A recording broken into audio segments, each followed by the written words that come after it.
Hey guys, how's everyone doing? This is Sir Jedi Sentinel, and welcome back to Sentinel Reviews. We are continuing our look at Big Finish's adaptation of The Prisoner with Volume 2, released in August of 2017, written and directed by Nicholas Briggs. The Prisoner, Volume 2, once again stars Mark Elstob as number 6. As always, there is a blanket spoiler warning in place because I do these unscripted and may decide to talk about spoilers. So if you do not wish to be spoiled, in the description box below is the link to Big Finish's website where you can purchase The Prisoner Volume 2. This set, once again, consists of 4 stories, and of the 3 releases, this is the only release to get the individual story artwork treatment, because Volume 1 was a limited edition release, and then Volume 3, I think, was released after they pivoted to the slipcase format. So, and same case as Volume 1, we have 4 stories, as I said. 3 of them are remakes of episodes of the show. 1 is an original story. So this set consists of I Met a Man Today, which is a remake of the episode Many Happy Returns. The second story is Project 6, a remake of the episode A, B, and C. Hammer into Anvil is our third story and is a remake of the episode of the same name. And our finale is Living in Harmony, the original story, and in no way associated with the episode of the same name. For me, story ranking, do I want to do overall thoughts first this time, or do I want to do story ranking first? It's the formula. I'll do story ranking first. For me, story ranking this time, I would say Living in Harmony is the weakest story. It's the bottom. It's fine, but just compared to the other stories, it's nothing special. I don't have any issues with it. It's just a drop in quality. It's fine, but it's not as good as the other stories. And then from there, it's really... No, never mind. No, it's not. Then number 3 would be Hammer into Anvil. It has the same problem as The Chimes of Big Ben. It is the most direct one-to-one adaptation with very little deviation or originality in it. And then number 2 is I Met a Man Today, and my favorite story in this set is Project 6. Overall thoughts, I keep going back and forth whether this one is as good as or better or not as good as Volume 1. Like I said, I am constantly back and forth. At the moment, I think I would say that I think Volume 1 has stronger stories, but I think with Volume 2, Nick Briggs has gotten the better hang on the series as a whole. Like I kept kind of hinting at in my Volume 1 review, here Nick Briggs has really gotten a hold of how to do the surrealist atmosphere of the show. He's found a way to translate it into audio. That's why I like I Met a Man Today and Project 6 so much, because that's really where it really gets to shine. Mark Elstob, at this point, has really crystallized into the role of number 6, found a way to play it at his pace that isn't emulating Patrick McGoohan, and he is just giving very consistent performances, I don't have much to say about Mark Elstob's performance, so I'm going to ghost over it really fast. Because like I said, there was some growing pains in Volume 1 where he was trying too hard to emulate Patrick McGoohan. And at times, because of it, he came off as being too mean, too cold. But here he has found the balance. He has found the way to make the role his own and still make number 6 that kind of icy, cold, uncaring person he is without seeming like a parody or an imitation of anyone else. But I think really other strong performances in this set, and I'll talk more about it when we get into spoilers. We have Lucy Briggs-Owen. Excuse me, I'm getting the low battery warning on my laptop. I have got to remember to do this before filming. But anyway, other strong performances in this set include Lucy Briggs-Owen, John Heffernan, Helen Goldwyn, who is again reprising her role from Volume 1 as the various technicians and voices of the village, who, remember, I said they were essentially all depicted as clones of each other. Clones, in this version of The Prisoner, cloning technology exists. And she gets a standout, and she is a standout performer in Hammer into Anvil, which we'll talk about more when we get a little further into the review. and Deirdre Mullins as well. We also have, I am forgetting the actress's name, There were two characters in Volume 1. We had Sarah Mowat, who I believe plays Janet, number 6's love interest, implied love interest, former love interest, however you want to look at it. And then we have, I think her name was Sarah Powell, who plays number 9. They are both back in this set, and they have some really good material. Again, I'll talk about it more as we get into it. So actually, I don't think I have anything else to go on. Let's go into it with our first story, I Met a Man Today. I think this is a really interesting adaptation of Many Happy Returns, which is one of my favorite episodes of the show. I'm probably going to say that a lot. There are there are no bad episodes of The Prisoner. Like, I would say the weakest, probably my least favorite, is, I don't think it was Once Upon a Time. The Girl Who Was Death. That's what it's called. But no, there are really no bad episodes. There are obviously some I like more than others, and Many Happy Returns is one of the better episodes of the show, in my opinion. In it, number 6 wakes up one day. He goes to his shower. He has no running water. He has no power. He goes out and he finds the village abandoned. He explores it. He finds no one except for a black cat.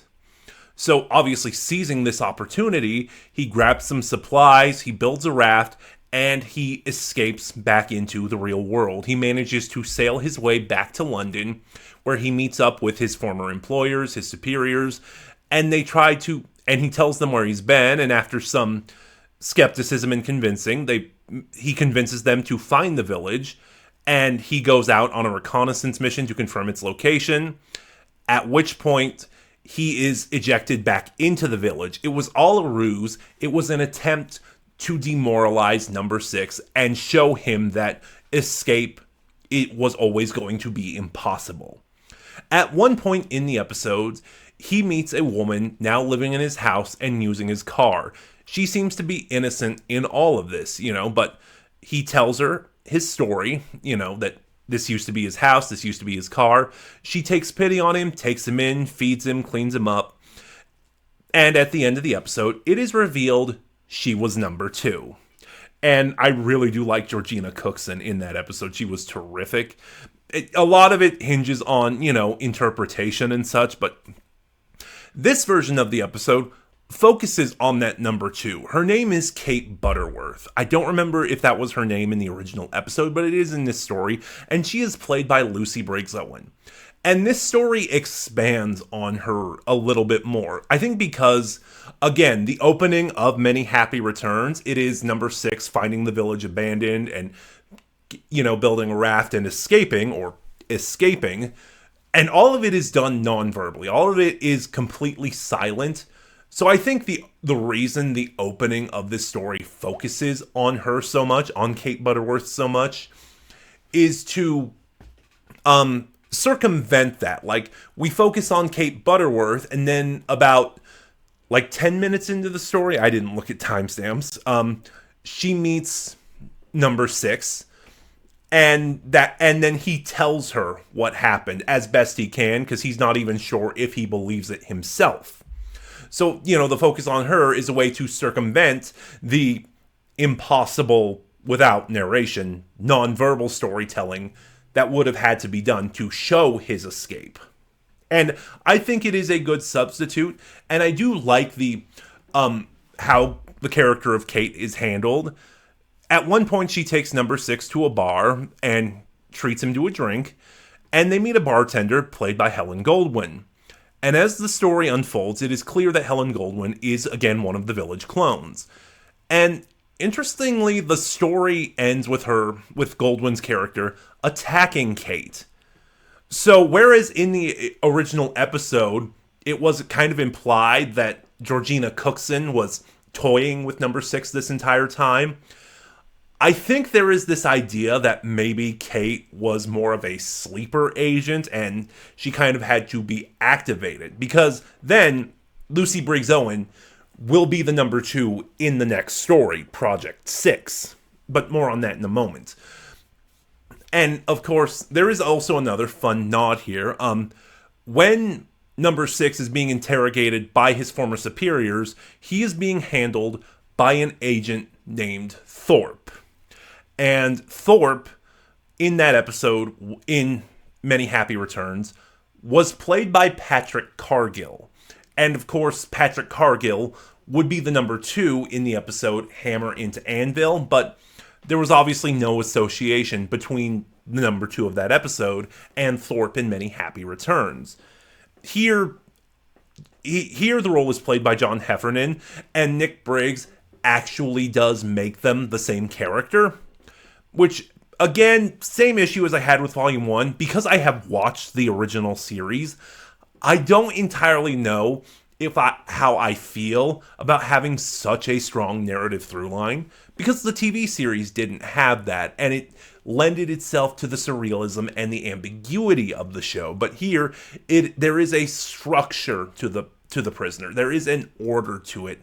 And it's just a case of compare and contrast. Like, having seen the original series, I just don't know how I feel about it.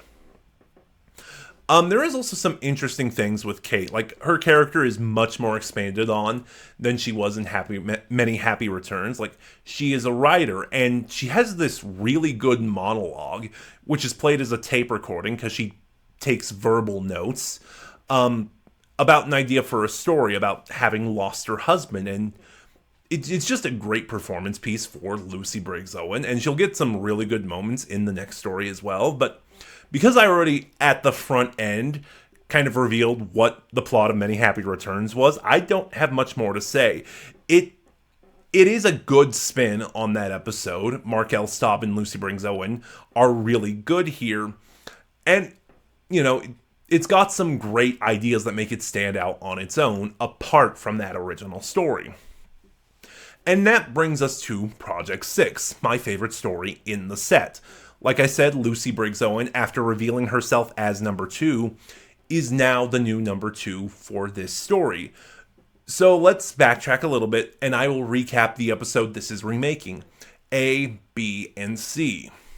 In that episode, number 2 tried to go for a much more direct approach to getting information on why number 6 resigned.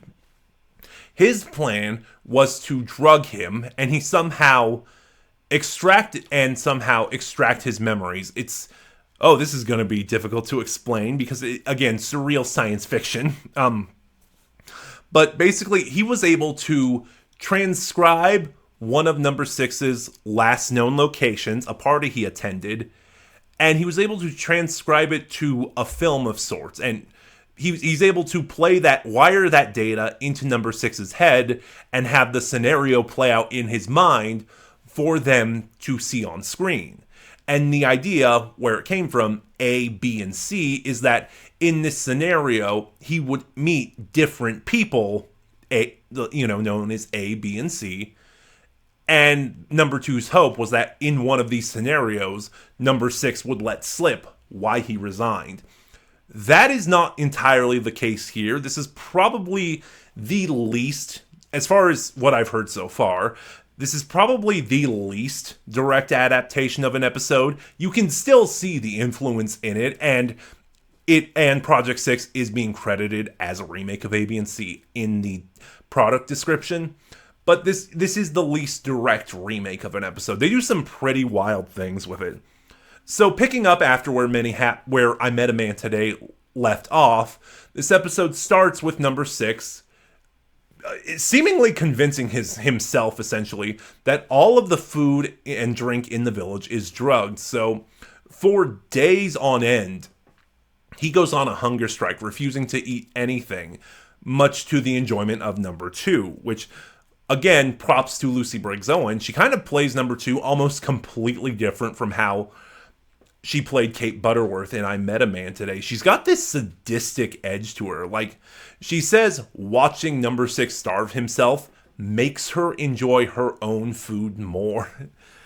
But, eventually number 6 has had enough, so he tries to sneak off, and he kind of collapses in the forest and starts slurping the dew off the grass. At which point, he finds a secret cave where he finds his former love, Janet, strapped to a machine that seems to be probing her mind. And this is where the A, B, and C thing comes from, because what's happening is now, we see number 6's mind start being probed by this technology, trying to play out different scenarios, only all of these scenarios are taking place in the village, in order to extract the information. Like, in one of these scenarios, he is reliving the events of the chimes of Big Ben, only Janet is playing the role of Nadia. So again, each of these scenarios is slightly altered. They're all kind of playing out the same scenario, but there's no different meeting of different people. A, B, and C seem to just be different plays on the same scenario. And until finally, number 6 believes he has escaped. And, because of her time imprisoned in the village, Janet was able to find a way out, a secret underground railway line that reveals the village is in Wales. Probably a fun fact, just a fun nod to the fact that The Prisoner was filmed in the village of Portmeirion in Wales. It's also where the Fourth Doctor serial Mask of Mandragora was filmed. And, when they get back to the mainland, Janet, sorry, my mind went blank for a second. Janet reunites number 6 with his former superiors, and she gives him the opportunity to finally meet number 1. Now, this entire sequence basically lampshades the ending of the TV series of The Prisoner. And Nick Briggs has said he did this because he is not ending The Prisoner the way the TV series ended. But I am going to talk about this. I'm going to do a countdown, 3, 2, 1, to when I am to me mentioning the spoiler. During this countdown, if you do wish to see the TV series, this is one spoiler I do not want you to know. I advise you to mute the video. And as soon as I am done talking about the spoiler, I will do another countdown, 3, 2, 1, to let you know that it is okay to unmute. All right? So spoilers for the TV series version of The Prisoner in regards to its ending in 3, 2, 1. So number 6 arrives at an office. The chair turns around and he sees himself in it. He is number 1. Spoilers ending in 3, 2, 1. Spoilers are over. And that's where that's where Project 6 ends. Like I said, overall, this is the story that best embraces the psychedelia and the surrealism of The Prisoner and best transcribes it to the audio medium. And that brings us into Hammer into Anvil, where our new number 2, who is John Heffernan, as I mentioned, sort of brings number 6 up to speed. After the events of his hunger strike in Project 6, because of his paranoia that all the food and drink was drugged, this number 2 reveals that the food and drink wasn't drugged, but we drugged the dew. So then there is this sense of how much of Project 6 actually happened, further muddying the waters as to what's real and what's not. And this is another way that that volume 2 of The Prisoner is playing into The Prisoner's surrealism, because now we're questioning reality. So now there is this sense of what actually happened in Project 6, how much of it is real. And some of the best episodes of The Prisoner play with your perceptions, so this is no different. So then we get Hammer into Anvil. This story is particularly famous because it is one of the few small victories number 6 gets. In it, he witnesses number 2, Patrick Cargill in the episode, like I mentioned here, it's John Heffernan, interrogate another prisoner in the hospital. And the interrogation is so intense and that this prisoner kills himself. And number 2 is so affected by that. He doesn't know who this was. He doesn't share a connection to him in any way, but he decides, especially after some of his own interactions, that this number 2 has gone too far. He calls him a psychopath and a sadist.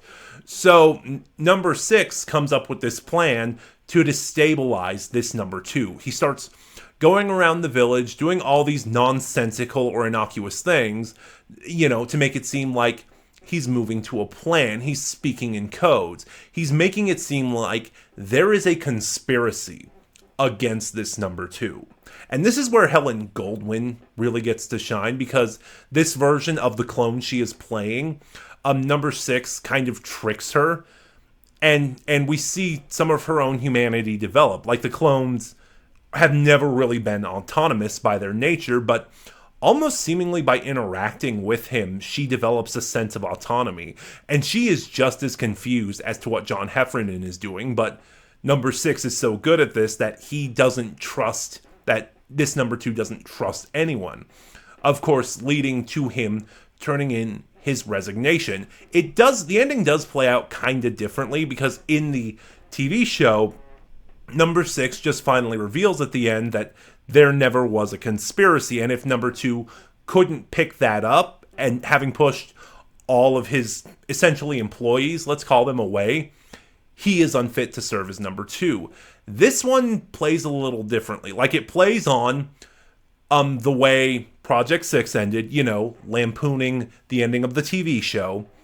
But number 6 finds a way to use that thought process against number 2, and it frightens him, because when he believes what he did, it's really hard to be scant on the spoilers about that. He realizes he screwed up big time. But then we get one final twist. Helen Goldwyn, who is number 26, I should say, she knew that even though number 6 destabilized this number 2, she knew that what he was claiming was never true, and she traps him in a rocket. Which brings us to Living in Harmony. Long story short, number 6 gets sent to the moon. Like I said, this is the original story in this set, but there was an episode of the show called Living in Harmony. So I'm going to talk about that really briefly, because like I said, that episode and this audio have nothing to do with each other. Apparently, at least according to the behind the scenes, Nicholas Briggs was not a fan of that audio. Neither here nor there. But basically, the episode Living in Harmony was kind of a Western AU. Number 6, apparently Patrick McGoohan just really wanted to be in a Western. But in this episode, a former sheriff, a former marshal played by McGoohan, resigns from his position and just rides out into the West, where he is abducted and taken to a town called Harmony. Now, by the end of the episode, this was again another ploy by number 2, trying to, hopefully use some kind of fantasy simulation to trick number 6 into telling why he resigned. It's a weird episode. It's one of the weaker ones, and this is kind of why The Girl Who Was Death was my least favorite episode. Not a whole thing. It's just one of the weaker episodes, because it's, even by the Prisoner standards, really nonsensical. Here, number 6 is trapped in a rocket and sent to a moon base called Harmony, where it's never really explained why he's sent to Harmony, now that I think about it. Which is probably why it's one of the weaker stories, because the Prisoner knew, the TV show knew when to be ambiguous versus when to let you in on the secret and tell you what's going on.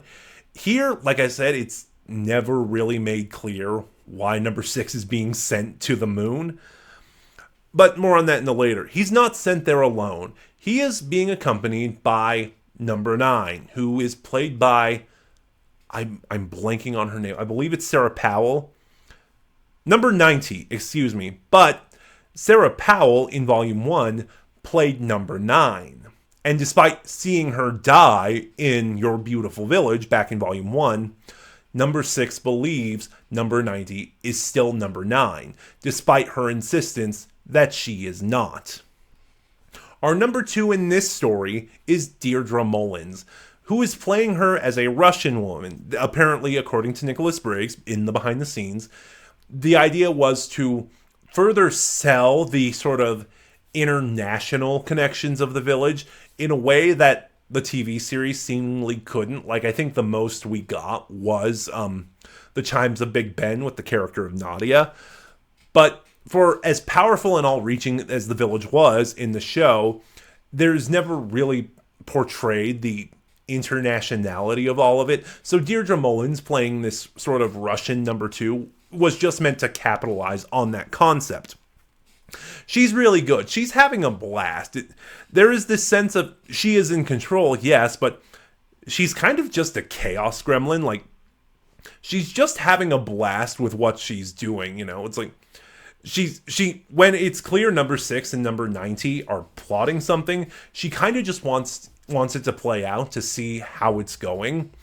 Seemingly more out of curiosity, but she also knows that, you know, she is in control this entire time.